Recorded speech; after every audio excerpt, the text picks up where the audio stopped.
Today, I am here to show you the new natural parse JSON statement.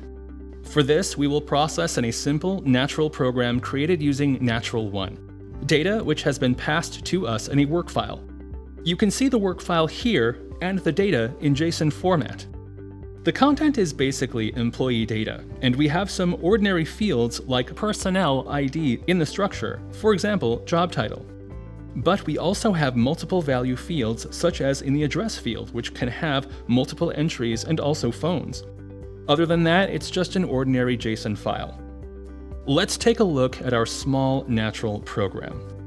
In the program, what we are doing is reading this JSON file as a work file, and we are compressing all the input records and creating a resulting JSON document in memory using this natural local variable named input.json. After that, we are parsing that variable, which contains the JSON data, to extract the path and the value of each element of the JSON input file.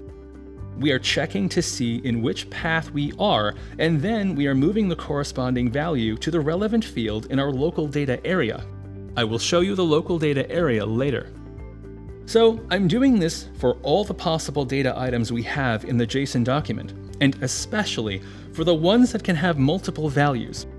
I'm using a dynamic array, so I'm also expanding the array and then moving the value that I got from the JSON file after the parse. And ultimately, we are printing what we are doing so that you get an impression about the behavior when we execute the program. Before we run it, let me just show you how the local data area is structured and how it matches to the structure of the JSON input file. You see, it is also JSON structure with personnel ID and all the other fields, but also the multiple value fields like address and phones. Typically, a JSON structure is formed by two types of data elements: either a collection of key value pairs, or eventually, an ordered list like we have for address and phones. That said, let's just run our sample application. Let me just right-click here and do a Run as Natural application.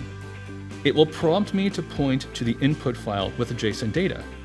Just select it here, and now I'm parsing the data and we can see the first record. We have 3 addresses, 3 phones, and also all the other fields. For the second record, we have 4 values in the address in this specific case, but all the other data as well. So all is good. Third record also being processed, as well as the fourth record and the last record, which in this case have 3 addresses and 3 phone entries.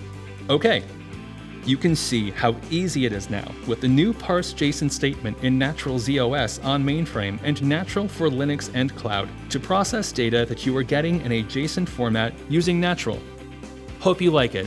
Thank you very much.